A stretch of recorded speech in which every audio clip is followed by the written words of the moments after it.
Alrighty, I think I'm live now, somewhere. You got the link? Yeah, bear with me one sec. Of course.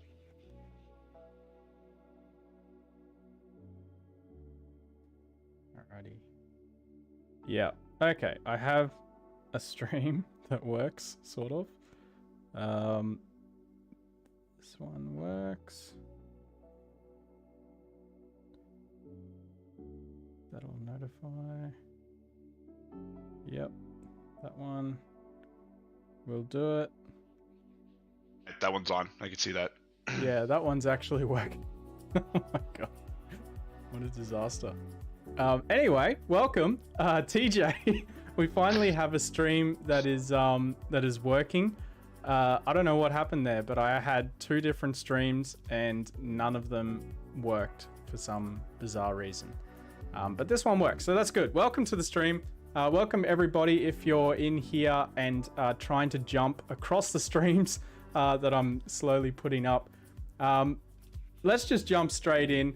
This is TJ. He's from Offensive Security. He's here to talk today about offensive security as well as answer any of the questions that you guys might have for him later on in the chat. As I mentioned on Twitter just a few minutes ago, there is a 90-day PWK voucher for the best question asked. So if you have a question that you want to ask, please do ask it because you might win a voucher for having an amazing question. Let's go to TJ now and ask him a little bit about himself. So let's hear an introduction from you, if you could, please, TJ. Yeah, man, not a problem. Again, thanks for having me here. I really appreciate being on and you asking me to take some time to be here. So for some of you that don't know myself, my name is TJ Nall. I'm the community manager for Offensive Security. And basically what I do is I basically do community projects for offsec. And one of the big ones I like to do is try to help people out in their journey.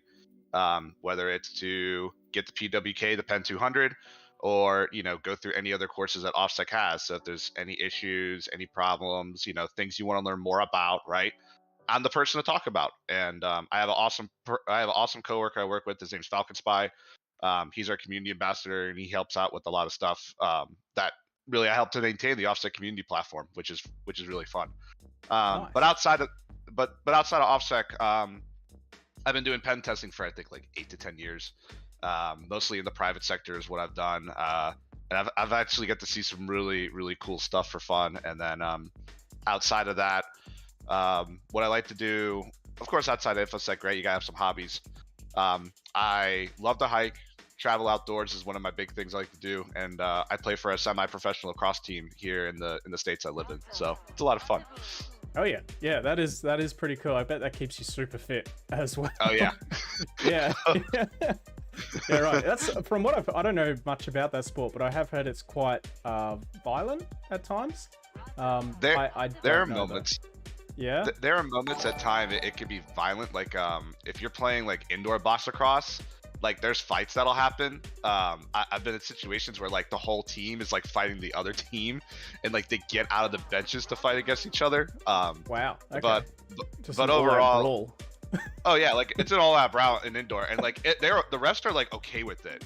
But like if we were on the field, that's like a no. That's like a 5 minutes, you're out, or just like you're ejected. You can't play for the rest of the tournament or the game, right? So it could get bad. Jesus. But it's a fun sport. It's like as what I was always taught, it's the fastest sport on 2 feet, and I'm like, I don't know if I could challenge that with soccer, but I'll say it's pretty close. Pretty close. Yeah. Okay. Yeah. Well, that's interesting. I have a couple of questions here for you before we get into the questions from the viewers. I know the video is frozen for some people, but it should come good. I think it's just bad Australian internet. So for all the people messaging me and DMing me, I know it'll come good eventually. So onto the questions. I was asking questions of the viewers of my channel earlier in the week in the lead up to this, and to get a gauge of a couple of some of their questions before getting into more of their questions. So the first question was, what trends in the cyber landscape are you seeing at Offensive Security? Oh, that's interesting. So the trends that we're seeing, I don't know if I could really go into too much depth about this, is that one of the things we're seeing is that we have a lot of people that want to shoot straight for for a pen testing role, to get into pen testing. Yep. And when they shoot for this role that they want to become a pen tester, right? They don't have some of the prerequisites. They don't have some of the fundamentals. Like, you really have to know how Windows and Linux works. You need to know how, systems can communicate with each other. How, does a server send a request and then a server go ahead and take responses back and forth. So like your TC, your network IP fundamentals, right? Not many people, come in the course really know that. And then having some programming knowledge, right, is something that I see is also a big thing. It's like, oh, I don't know how the script works, but I'm just going to run it blindly anyway. I'm like, really? Like, you need to you need to take the time to understand how this program works, how the logic works for this, for the end, objective for this script or this program to work. And and the thing about like the whole landscape thing is that we see a lot of people jumping in straight into pen testing because that's what they want to do. That's the job. I get it, right? Anybody can become a pen tester. Anybody can get into hacking. But if you don't know those basic fundamentals or have taken the time to learn about those things, you're really going to put yourself at a disadvantage, and it's going to be tough for you to be able to go through the course that the course is trying to teach you. Right. That's the thing that I have seen, and like one of the big things at offsec that we decided to do was we made the 100 series courses. So like pen 100 and soc 100 are basically just to brush up those fundamentals. They're supposed to teach you in depth about those things, so about Windows, about Linux.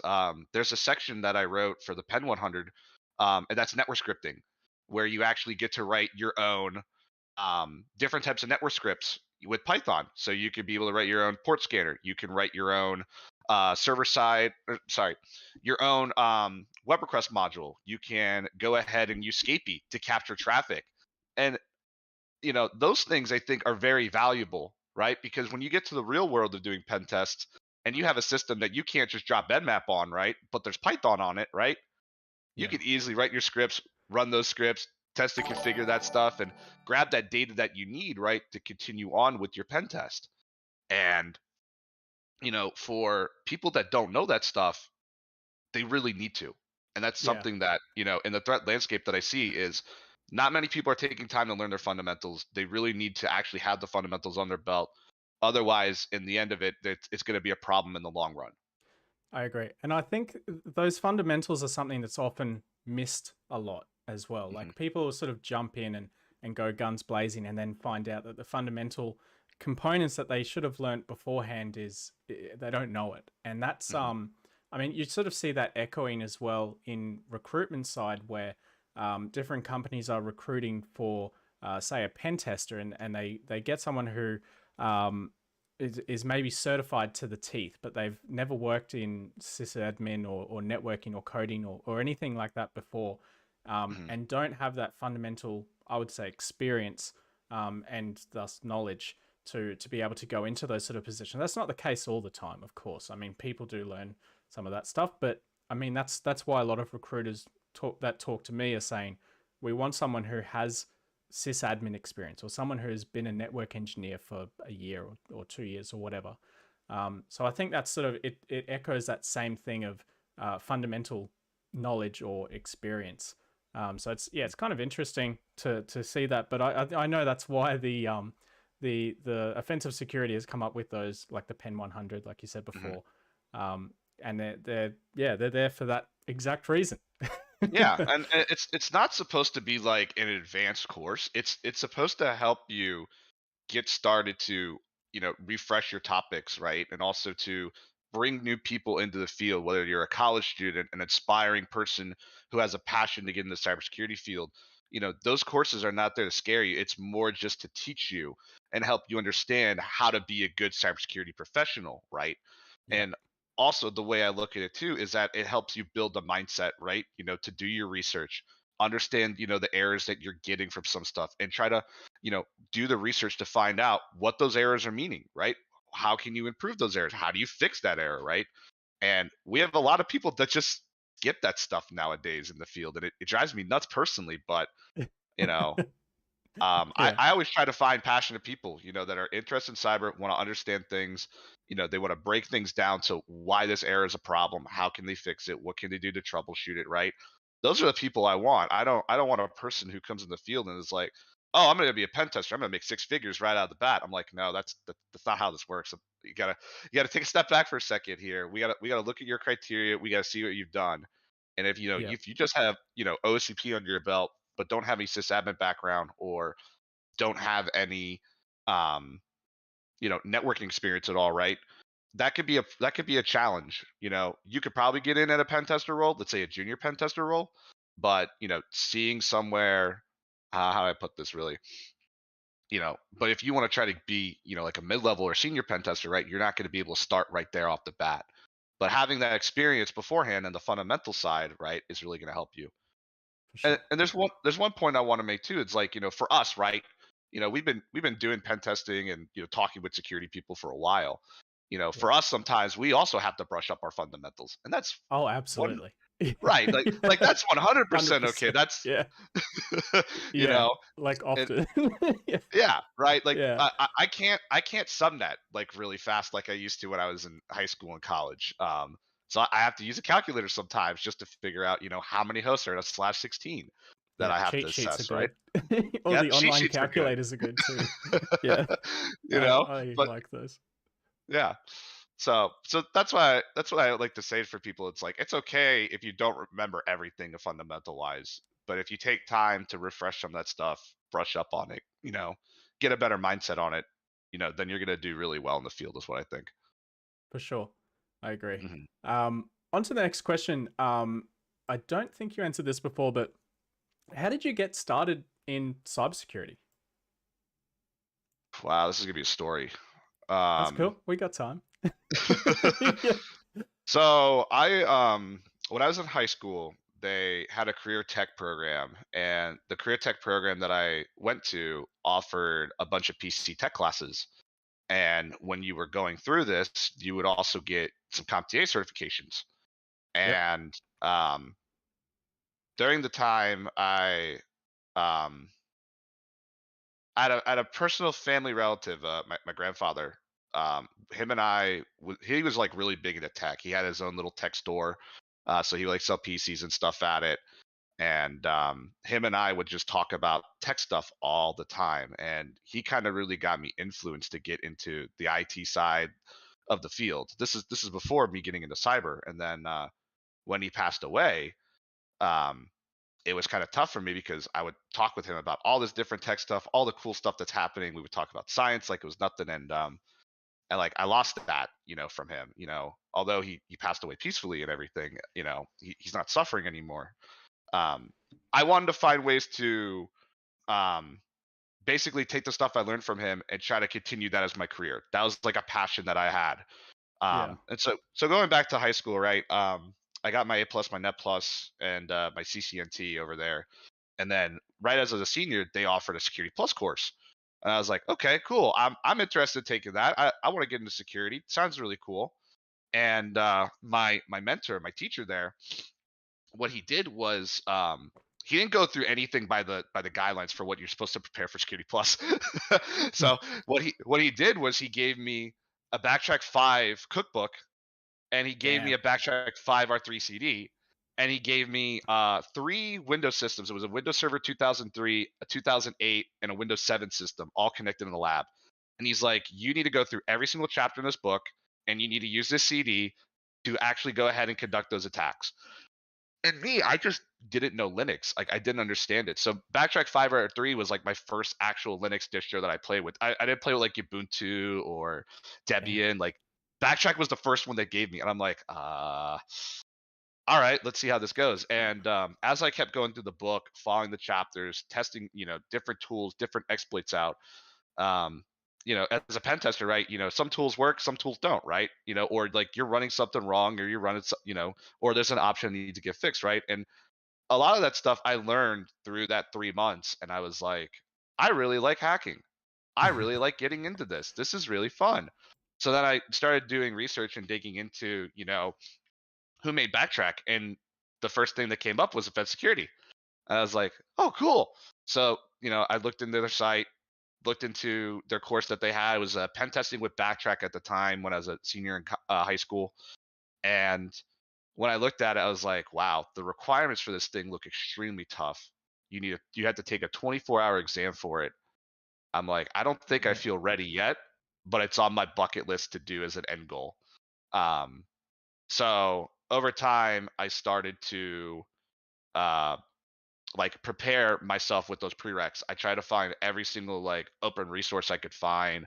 I was part of NetSec Focus, an InfoSec community online where people from the community were sharing stuff left and right, how to prepare for it, and I would see people on how they would go through some of the stuff in the course, and well, how they were talking about certain things, right? Just topic wise, and we're talking about the course itself, but I would go ahead and look through the stuff that they talked about and then like try to relate some of that stuff I saw.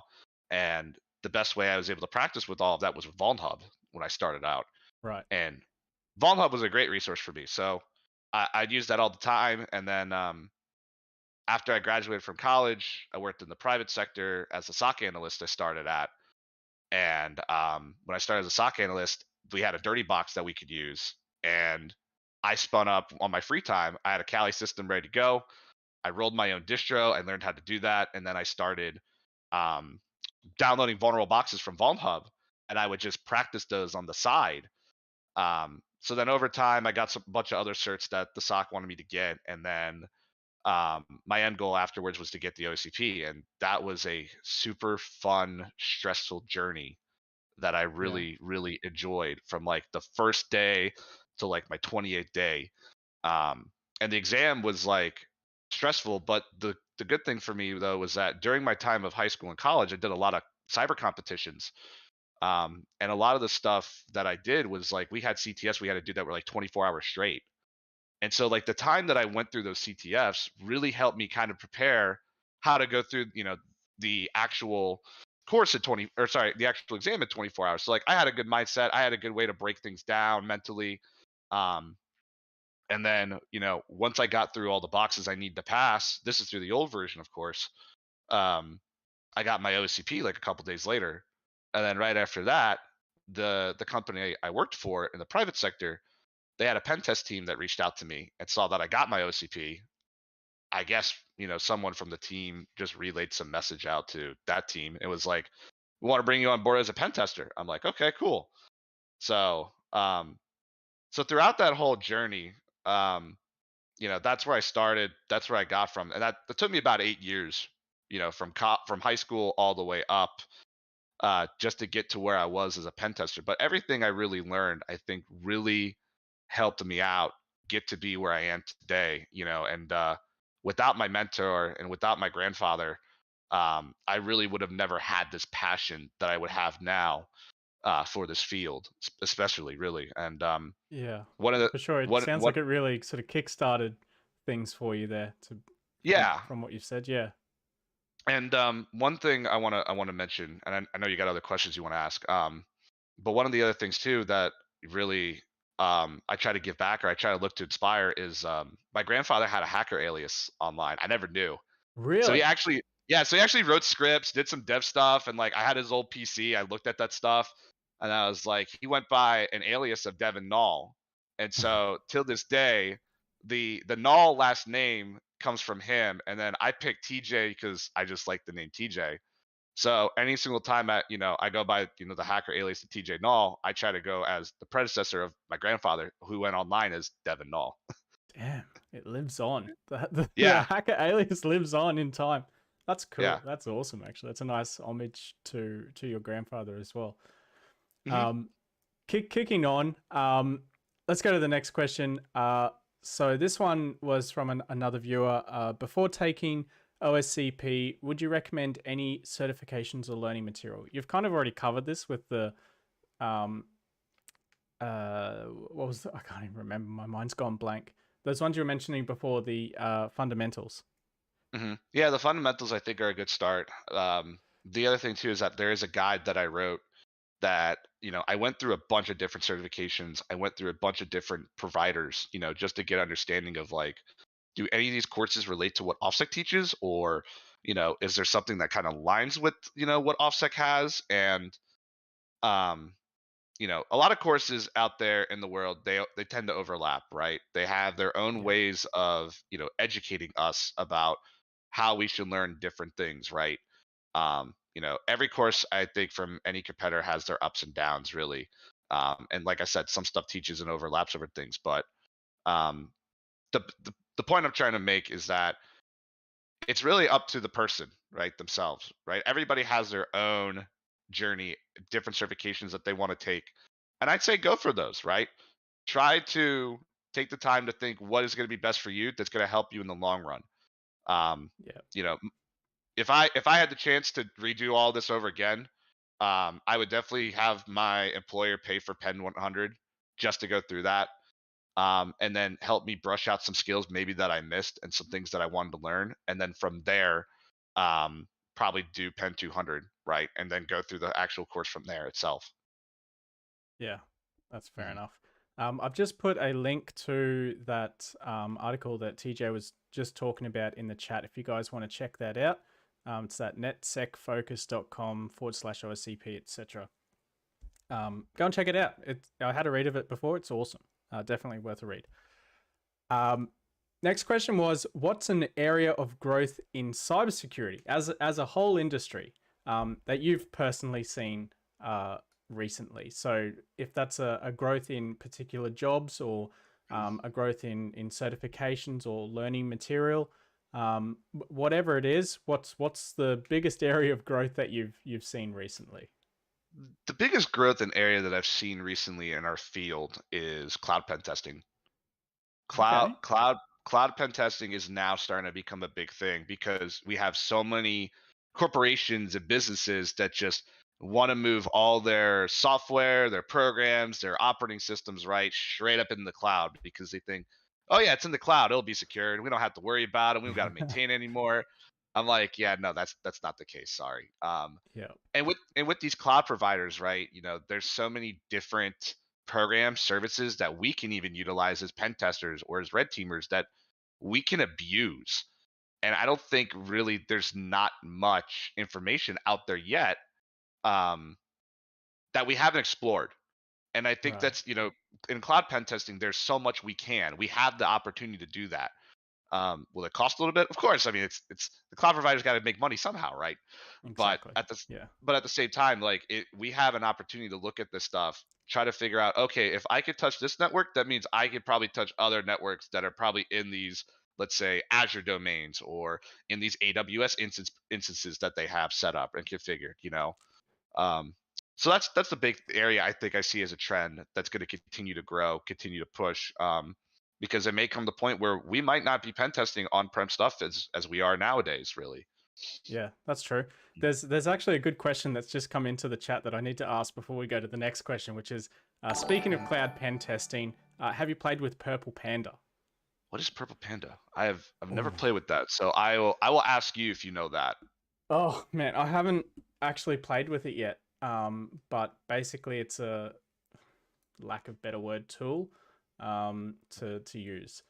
But yeah, that's okay. I've got a couple more questions here. So I won't go on about Purple Panda because honestly, I don't know a lot about it. Um, but my last question is, do you have any war stories from a pen test or defensive security practice that you can share with the Uh, audience? Because I had one last week, or the week before, whenever it was, with a guy who used to work at Uber in the mhm. SOC team, and basically he ended up hacking the hackers. It was Oh, insane. It was the jeez. craziest story. Yeah, they put like backdoors in their own software across all of. Mhm, Yeah, it was just nuts. But anyway, yeah. Do you have any war stories that you can share? I know you might not be able to. mhm. I have a good story I could tell. I won't tell the story about me getting arrested, for a physical pen test, but I Damn have a it. good one. I won't. No, I have a better one. So there was a client I had to go to down in California for an on-site assessment, and in this facility that they had a giant warehouse that had a bunch of giant machines that basically printed out, or I wouldn't say printed, but they basically what they did was they take specific type of metal, whether it's like steel or titanium, right? And they Yep. would go ahead and cut out these, specific, parts that they needed, and these parts would be used for satellites, right? And Okay. so I had the opportunity to hack into those machines that they had, or see if I could get into them because they all ran operating systems on them. And I'm like, oh, great, this is interesting. And then so I was like, okay, I'm looking at all these big machines. I'm looking at this area, right? And then one of the areas I go into, they have this 4x4 room. It's dark in there. I'm like, okay, what's this is interesting. They turn the light on, and then there's this giant tower that's like sitting in the middle of the room. Right. It's got like an oval glass case that you could see in front of it. I'm like, okay, this doesn't look like a server rack. This doesn't look like, a tower. I'm like, what is it? So I asked the client, and the client said that the device that was in that room was a 3D printer that prints out parts in titanium. And I was like, Okay. Cool. what? I was like, what? Yeah, that's it. So I'm like, is this? And so like, I like looked at this thing. I'm like, how does it 3D print titanium? I've never seen anything like this. Like, I've known 3D printers to print like, plastic, food particles, Yeah. right? But like this one for titanium, no. Okay. So so I asked the client, I'm like, is this system in our scope? Like, yeah, out of all the systems we want you to break into, this is the one we want you to test, right? And I'm like, okay. So I get my stuff set up. I got 2 weeks to figure out how to break into some of the systems we got. So we were able to traverse the network. We got in through a specific VLAN into that network. From that VLAN, we got in. We were able to see that system, and the system had a back door that that the vendor would use to log in for troubleshooting. And Okay. it was a full bind shell to get into the system. And I don't think the client ever knew about it. Okay. So I got in the system. I was able to create an account. I got an account created. RDP was set up on the system. I was able to RDP into the system. And then I started to figure out, like, okay, how do I prove that I got into this system, right? Yeah. And so I was looking in the system. I'm like, oh, hey, there's the software that's needed to print the 3D material. Oh Let no. me see if they have any sample projects, right?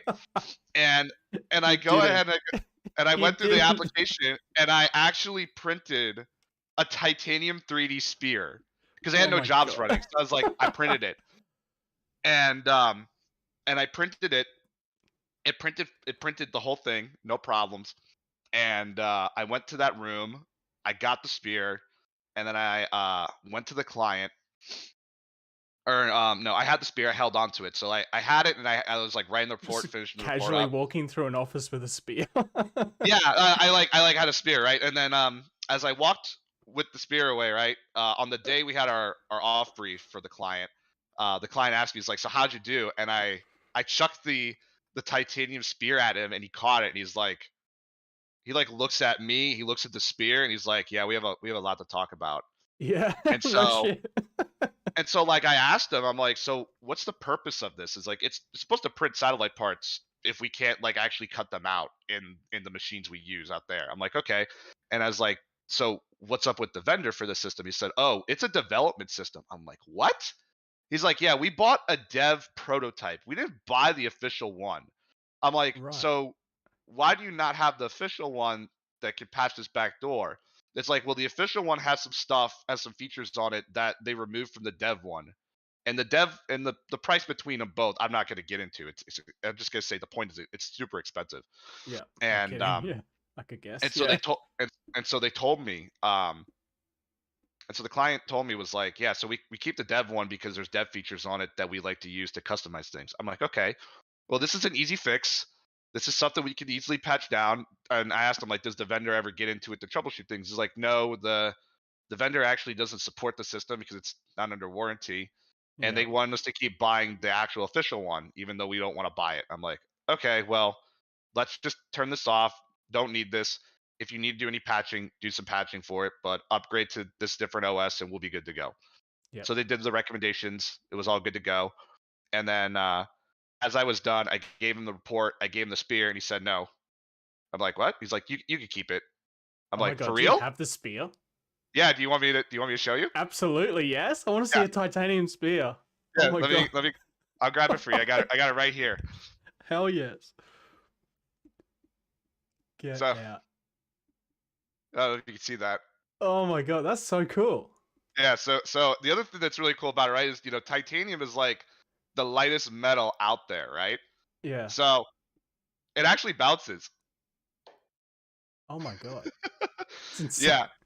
So this is probably like one of the coolest projects that I ever got to probably pen test that That's I freaking never thought I awesome. would be able to do. Yeah. So That's freaking amazing. it's on my little like trophy shelf of like achievements that I Oh my have. god. Smash Yeah. like everyone for that amazing story because that was insane. That's the best. That's so good. I'm definitely making a clip out of this at some point. Yeah, absolutely. Okay. I finished all of my questions now. So I'm going to get on to some of the viewers' questions. As I said at the start of this, if you guys have any questions and you're interested in potentially winning an not OS, a PWK voucher for 90 days, yeah, drop it in the chat. And yeah, I thought you were saying spear at the start, not sphere. And I was like, Uh you printed a freaking like a spear? That's no, crazy. no, not like a giant spear. No, I'm sorry. I meant this little thing. Yeah, I, okay. I couldn't imagine printing a whole sphere because the printer is like the window's like so small, but the thing is like I said, Oh, I it's imagine about this as tall like as a server rack. huge rig. Yeah, I was like, oh my No, no, god. no. I'm Jesus. sorry. No, that's cool. Okay, on to the questions. I've got a few here loaded already. Nickel, I have seen your question you've asked maybe 30 times already. You don't need to keep asking. I've saved it. I will ask it in a sec.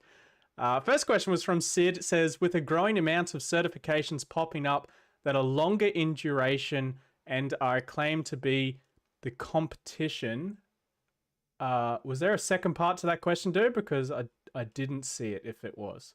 So I'm going to skip over that one. Next one is from the Muslim Revival. It says, question for TJ. After acquiring the OSCP, which you may consider an entry-level cert, and a ton of CTFs, how does one prepare for real-world pen testing? Ooh, that's a very good question, actually. So for me, I guess it really varies, right? Depending on where you go for like a full-time pen test team, every pen test team does pen testing differently, right? They have their own different stages for things. Yeah, different And places, for me, different processes as well. right, so like you have internal pen testing, you have, security consultants, you have red teamers, right? And there's like a whole different gap for each process of what they do and what they assess. So for me, like when I got into pen testing, a lot of the things I actually did in the PWK OCP pretty much reflect what I did with my team. I think if there's only one thing I wish I could improve on more was actually using Metasploit. And this is one thing I think I made a mistake when I did my PWK journey is that, you know, just because the OCP exam restriction says you can't use Metasploit doesn't mean you shouldn't learn about it because Metasploit is honestly an awesome tool. And there's so many different things that you can use in that tool, right, to help you out in your engagements.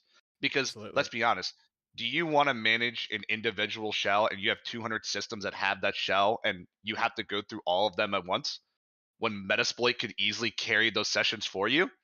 Absolutely not. No. Right. So even though offsec says that the Metasploit is like most of Metasploit is like officially banned, I still Yeah. highly recommend people to go through in the PWK lab, learn about the tool, take some time to go through Metasploit Unleashed on offsec's site and learn about how to use it because there's times where like I'm on engagements and I still reflect through some of the stuff that offsec has in that course that's really helped me out through my engagement. So, but in the end of it all, going back to your question, right, or from the listener, it's really going to vary really how you're going to adapt with what the team has set up for you, how their process of what they do for pen test is, and then really be flexible and be open about what you're going to be going through with that team that you're going to be on. Yeah. Good answer. Long answer, but good answer. I Yeah. think that was a good one. Okay, next question was from Nickel. I'm answering your question next, so you don't keep asking it. Question for TJ: C++ or C# to get started into red teaming and Windows related tooling? Why not both? That's Yeah. the answer I will give. Insert Um, meme here. yeah, C++ is great. Really, before you even get to C++, learn C. Learn the basics first of how Windows actually communicates. And also understand all the different APIs and syscalls that are there. C really is like the foundation of Windows on how it was built. And if you can't take the time to learn C or how to build your own C applications, you're gonna have a hard time trying to learn C++ and C sharp as well too. Facts. C Yeah. C sharp is like great, to do some like a lot of .NET stuff. But I expect that .NET stuff is gonna get picked up. Where we're just gonna have to go back to C. So That's true. Um, all right. Next question is from Newbie Guitar. Welcome back, dude. Good to see you again. Is offsec security is offsec have a blockchain related hacking module on smart contracts, etc.? If not, is will there once I'm trying to dissect this question into English, is that's will okay. there be something related to that in the future? No and no. Well, sorry, no and no comment. Yeah. I can't really. So I will give a disclaimer out for all the viewers that are watching this right now. I cannot give any updates or any information regarding any new updates that we have for courses. The only Yep. thing I could tell you for any courses that are going to be out is possibly a cloud pen test course, and then Cool. maybe a red team course. That's pretty much it. Sweet. What, like red team, like on site physical I type thing? I can't Can't comment. Okay, comment. no, that's okay. Yeah, all right, all right, all right, all right. I won't push it. I won't push it. All right, next question is from Death Voice, and there's a few questions from Death Voice here. Um, First one is: currently, universities tend to focus on teaching a mindset while giving very little in the technical department. Coming from that view, where would you focus your study efforts technically? That's a good question. That is a good question, and I can totally relate to this question because going through my degree, right, I focused as a cyber policy major. I actually didn't even do anything technical in that degree. So really, a lot of my time, like my free time, if I wanted to get anything technical, was like I had to learn on my own with the What time that was I that? had. Was that like a GRC type risk assessment degree, It or? It was more so when they built the program, it was more about understanding the different cyber policies and different frameworks that governments, private contractors, and commercial companies should use. So like we had to focus heavily like on the NIST framework for our guidelines and stuff, and then ICASC had some other stuff that we had to go through. We had to write our own risk assessments, backup solution, documents. And it was basically just writing papers on papers on papers. And I'm like, okay, when do I actually get to touch a Windows server? When do I actually get to do some hacking? Yeah. And the hacking course that they gave out was honestly garbage because it was EC Council, and I hate EC Council with a passion. That's the only competitor I'll say that I don't really like at all. Um, I That's hate the fair. CEH. It's awful. And that whole course that they taught really was just like, oh yeah, let's go ahead and use low orbit ion cannon to run a DOS attack. I'm like, this isn't hacking. This is just being a script kiddie. Yeah. I I want to learn actually how to break into systems, right? Yeah. So um, It's very little about ethical hacking at all. yeah, I completely agree with you there. I've yeah, and yeah, I won't get into the CEH because I'll rant on for a while about it. But it's okay. um, I burned mine, so yeah, did you actually? yes, I did. Yeah, I like so the funny thing is like I took the exam drunk because like right. I didn't really care about if I passed or failed. I got a 98%. I don't even know how. Holy shit! And then Congrats. they I and then think. they sent and then they I guess Yeah, thanks. So they sent me the certification in the mail, and the certification was all bent up, and like I pulled the certificate out. It's like ripped. I taught the EC council about it. I'm like, can I, I worked hard for this. Can I get a new cert? yeah. And they're like, yeah, you can get a new cert. You could pay for $100 just to get the certificate. I'm like, yeah, no, What? I'm gonna throw this out. Yeah, I literally burned it. I was like, no one in my company's gonna recognize me for it. They rather me get the OSCP at the time. I was like, I Yeah, wasted I wasted months actually going through that entire course and certification where I don't have anything nice to say about EC Council. I'm sorry. So, Oh well, good old CEH. Um, yep. yeah. I'll move on to the next question because I can feel a rant coming. This is Oh again boy. from Death Voice. How do you feel about platforms such as Try Hack Me and Hack the Box? What common issues do you find with applicants coming through who only have those as experience? How should they supplement? That's a good question as well. Mm, so, uh, You don't have to answer it if you don't want. You I could skip oh, over it. I'm gonna give an answer for this one because Hack the Box has a place in my heart still. Um, but this is a personal thing. This is not a offsec disclaimer, really. So I still think they're good platforms to learn from. I still think they're platforms that you should, if you're a beginner starting out, take the opportunity to. Offsec also has one called Proving Grounds. It's just like Hack the Box, but a lot of the boxes that they take are from VulnHub that you can play with. And in the PG practice section, they have offsec actually creates custom boxes that you can play with as well too from the actual offsec staff.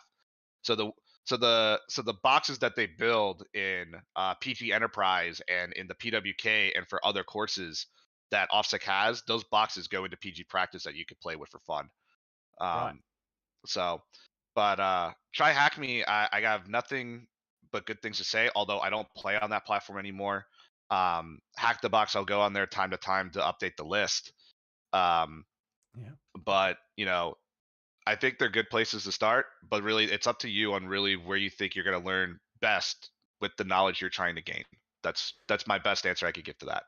Yeah. To answer the bit with how should they supplement, this is exactly why I started the Safer Internet project with Gareth, because it sort of gives you that hands-on experience with doing an actual pen Mm-hmm. test. So that's exactly what that is all about. It was to fill in that gap that doesn't currently exist on Mm-hmm. either of those platforms. The real business, like let's do a real pen test on a business system, and you guys Mm-hmm. can watch it and learn some stuff. So that's what that is all about. But anyway, next question is from Rymac, and question for DC. Yay! What kind of skills are required for SOC team fresher? I'm going to say the fundamentals. I know I've been banging on about the fundamentals, but honestly, it's that's all they really ask for. Mm-hmm. Um, Sometimes they ask for a CUSA plus or a security plus or something like that. It depends. If you really want to know, though, the easiest way to find out what any job requires before getting into it is to go to the job listing, any job listing website, and have a look at their requirements and take it with a grain of salt, because just ignore the experience piece and just look at what technologies they're actually working with, as well as what, if they ask for any certifications, what certifications they're asking for. And you'll see a pattern eventually with the same sort of jobs that they ask for more or less the same stuff across the board. So, yeah.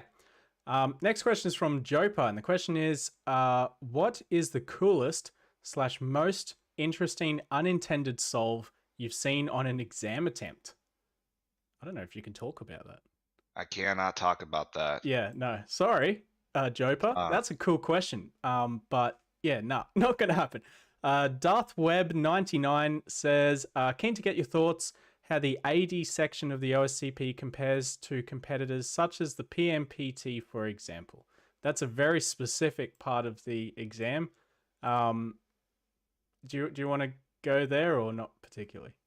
I also really can't talk because first of all, I am probably never going to take the PMPT. I'm never really going to take any of TCM's courses because out of all the courses I've taken and seeing how they've come up to be a new place, I don't think they're really going to help me with my skills personally. I always try to look at ways to move forward, and so my next goal really is for me to go for Pen 300, and that's what I've been working on now that OffSec has, and it's been a lot of fun. So I can't really give a best answer for comparing 80 sections between both, but I'm just going to tell you right now, if you are trying to prepare for the 80 section for the exam, everything that you need to know, you need to go through concept wise is going to be in the course material.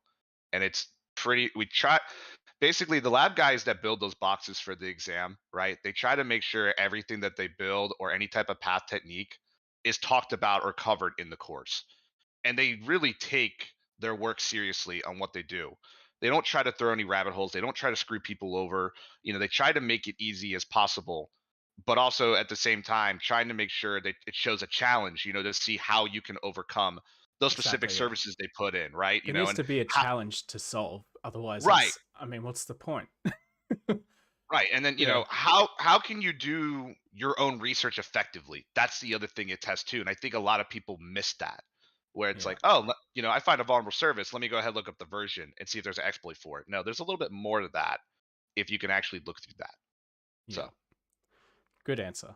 mhm. I'm going to jump on to the next one because it is a very good question that I quite like this one. It's from Newbie Guitar again. Um, have you done some hardware hacking on mobile, cars, anything hardware related? And do you have any cool stories with that? Ooh, that's a good one. I mean, Hardware other hack. than the titanium 3D printer.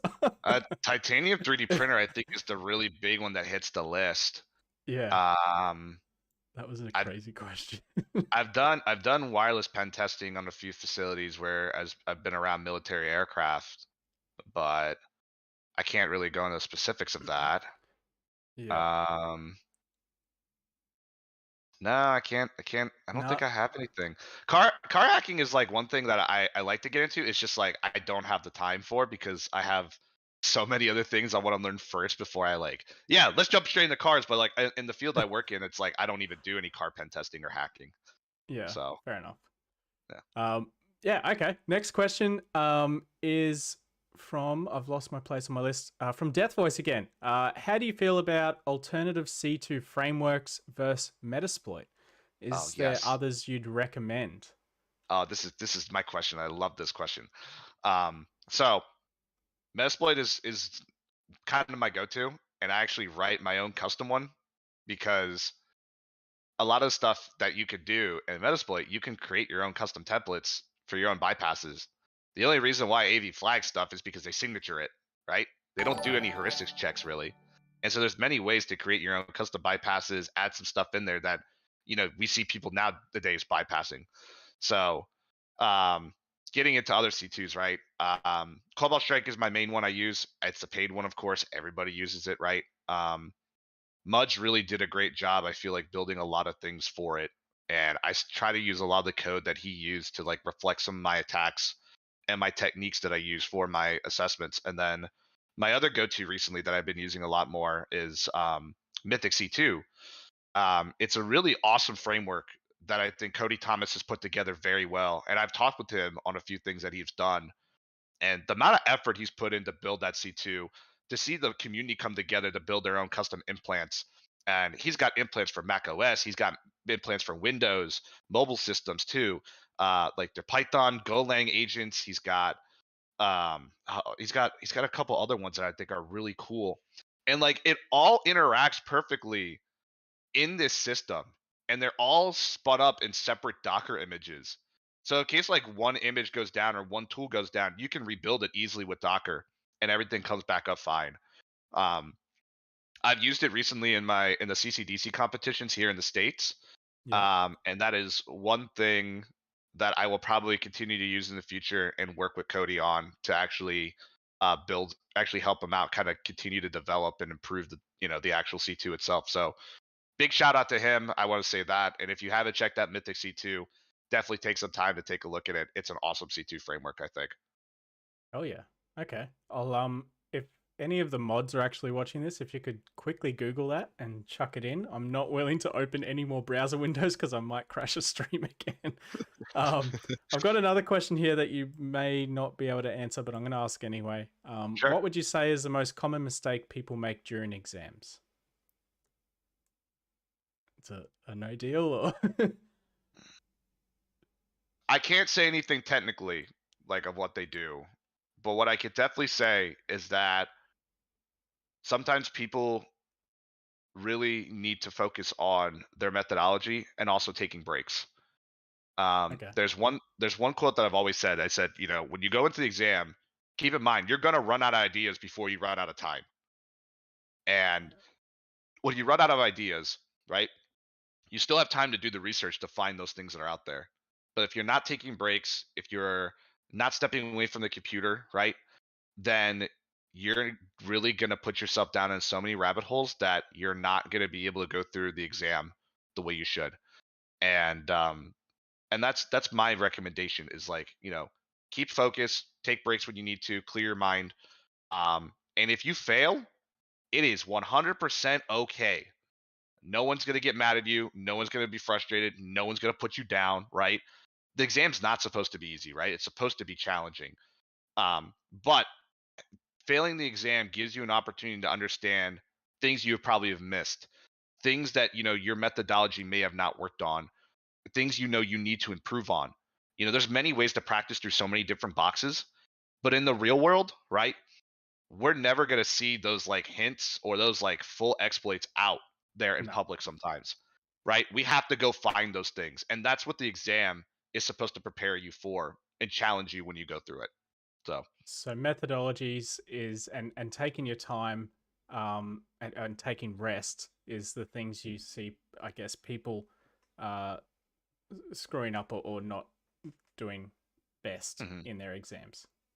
Yeah, that's what I would say. That's the best answer I can at least give. I can't go into like technical specifics, but I could tell at least objective wise, like after talking to so many students and people, that's gone through it, and like I'll walk through sometimes their methodology, like, well, why didn't you do this?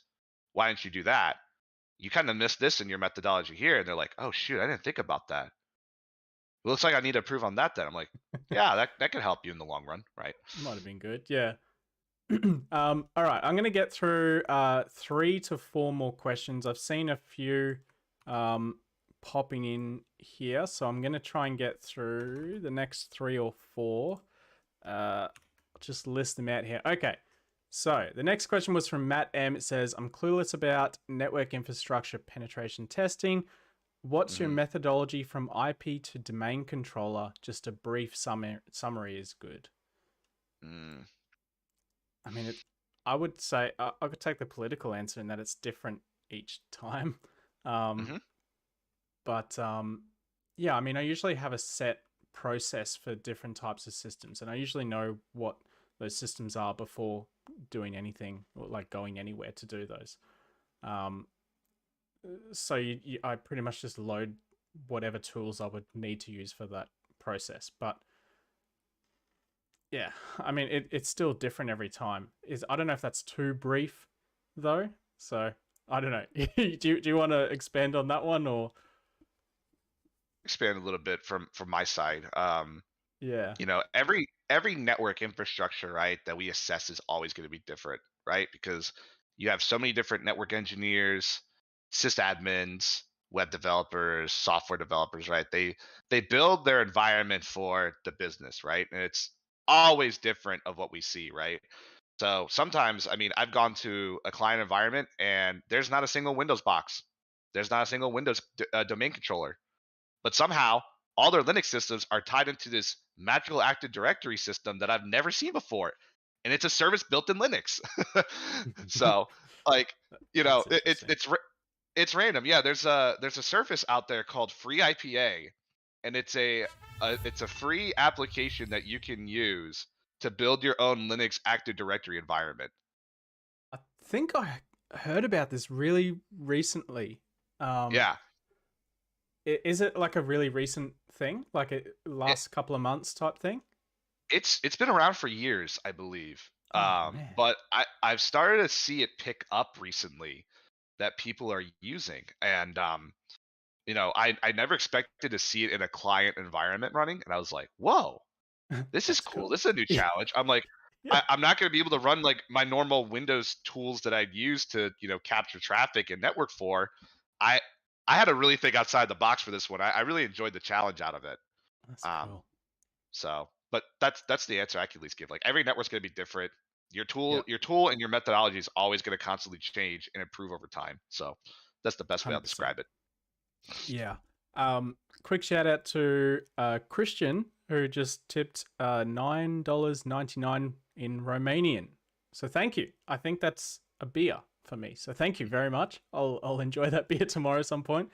Um, Next question was from Death Voice again. What has been your career highlight My career highlight. That's a good one. other than the sphere thing? I mean, um, that's pretty cool. I've had a lot of highlights, I'd say. But I think one of the big ones for me was um, having the ability at SANS when I was taking SANS courses before I took offset courses. They had the SANS Net Wars cyber competition there, and I was like really interested in getting into it. And throughout the 3 days they had, I out of like 200 people, I placed like top 5, and I was like, holy crap! Hell yeah. Like I never thought I'd make it this far, and so like placing top Shit. 5 was good, and then I can't remember who it was. I think it was Jeff McJunkin, maybe. I could be wrong. But he came up to me and it was like, "Here's your certificate. You're going to Sands Tournament of Champions." I'm like, "Holy crap!" And when I went to Sands Tournament of Champions, I saw people that I actually got to know in the community, like Derek Rook, IPSEC was there too. So like we would all compete against each other in that room, and I think out of like 4,000 people that they had across the world, they brought in, I placed like top 10 in that, and I was like really happy to see where I was, and how much hard work and effort I've been putting in my skills for that. Um, so like I haven't been able to do net wars in a while, but it was a two-time champion for that, and I think that's one of the biggest highlights that I probably have, just to continue as a career, and that's probably one of my favorite competitions that I've ever done. I'll always look up to. Damn, that would have been amazing. I mean, Oh, I yeah. got pictures too, like just how big the room was, and then you know getting like the certificate, getting some swag, and then getting the Hell challenge yeah. coin. I'm like, this is great. That's the Yeah, fun it's stuff. Damn. one thing to cross off my bucket list that I've done. Yep. Yeah. Oh man, that is a good one. Mhm. Second last question from Darth Web. Is there any chance in the future we might get the option for paper-based offsec certs? Oh no, not this question again. That's an interesting one. So recently, offensive security has removed the ability of actually getting paper certificates, and the reason why is that the person we used to go through to be actually to like generate the certificates is not around anymore, and we have had a hard time trying to find someone who could recreate that actual certificate and try to actually get the same font, the same Same lettering, right? formatting and everything. Yeah. Right, and it was a challenge for us to try to find, and since due to COVID so many business went out, the pricing as well too, like really tripled, just try to get the proper stuff we wanted for the certificate. So to make it easier, and the best way that we could was that we decided to remove the paper certificate and then offer um, the ability to get a digital certificate for you then to print your own. um, Although we've seen a few people ask the question of like, why can't we get an option to get a paper certificate or from a provider? That is something we are still looking into. I don't run that, unfortunately, but at this time now, you have the ability to print the certificate if you want it. If you don't want to print it, right, you still have it. You can still be able to express that badge for it. And we thought that it would be easier for students to be able to share that out. And I think that's the best way looking forward to it. So, Yeah. I think also with employers, I've had employers ask me about my OSCP, and all I did is gave them the certificate number and they mm, verified that certificate. yeah, Um, so I mean they didn't care about the physical piece of paper, but they right. just cared about Uh, the number on it, and that was it. yeah, and So then like yeah, and the other thing too is like I'm starting to see more certification vendors really not even offer a paper certificate once you pass. Like Cisco now, you got to pay $15 just for them to ship it to you, right? yep, Sans, right? If you want that actual one, they give it to you in a nice frame, but I mean, you're also paying $8,000 to take a course, and you pay an yeah, extra $25 to get it in a nice frame. yeah. You know, That's I goddamn expensive. It right, shocks me every time. right, Oh, yeah, no, I agree with that. But like stings. just like having it framed somewhere, I get the idea of it. I get, how you want to show it. You work hard for it. I totally get that too. I respect that, you know. But in the end of it, offsec has to make changes, that they think will be good to, for everybody to have. They Yeah. don't try to cut corners. They don't try to mess things up really. And, they try to do the best they can because they want to see students like you and I, right? And the rest of the world become successful and be able to get a career that they want in cybersecurity. Yeah. 100%. Mhm. Um, I've got one last question from James Ibrahim. He says, as you're going through uni, do you have to decide early on if you're keen to get into offensive or defensive security? I'll give you the quick answer. No. You can decide at any point, even when you're in either offensive or defensive. You can still pivot and change to the other one. You could jump out of security entirely and go to coding. Maybe you want to become a network engineer instead. You can. The world's your oyster. This is the good thing about IT as an industry as a whole, is that, Mhm. like, yes, cybersecurity is a part of the industry, but it's not the only part, and you're not sort of stuck in that one part of the industry. You can jump across. It's not like you go into being a tradesman and you then study to be a plumber, and then the next day you're like, no, I want to be a builder, and you have to start again. It's not like that. The technologies are more or less related, and you can jump across and pick and choose what you want. Um, did you want to expand on that one, or is that sort of? I think I had one thing I would just wanted to touch on to that, but I think you nailed Yeah, everything for that question. The other thing too is like, when you graduate from uni, you work in a specific field, whether it's red or blue, right, for a couple years, you can always decide to move to another, rotation. You can always move to another path in your career. No one's ever going to stop you. It's really going to be up to you as a person on what you want to do in the long run, that makes yourself happy and you enjoy it. Not everybody can be a red teamer. Not everybody can be a blue teamer. If you want to go to IT networking, yeah, that's cool too. That's fine. No one's going to stop you for it. But as long as you're yeah. happy doing what you want to do and you enjoy it, that's all that should matter in the end. Pretty much. Exactly. Yeah. Follow what makes you happy, and because you'll progress faster and you'll become better at it, just offhand on that as well. Yeah. That's all the questions I had. I'm choosing out of the list to get the PWK voucher. I actually have a drum roll effect here, so I'm going to play that. Oh boy. Yeah, there we go. The winner is Death Voice. You had like three really good questions out of that list. So I'll send you a DM after this because I can easily find you on Discord, and yeah, I'll get your email address and I'll send that over to TJ, and the voucher's all yours, dude. So congrats. Thanks everyone for coming along to the stream and asking questions and being a part of this. It's been good. It's been a learning experience as per usual, which is good. And yeah, if you haven't already, please hit the like button because it does help out my ever dwindling channel. No one on YouTube likes me anymore, so I don't get any of the stuff. So smash like and let them know that it's an active channel.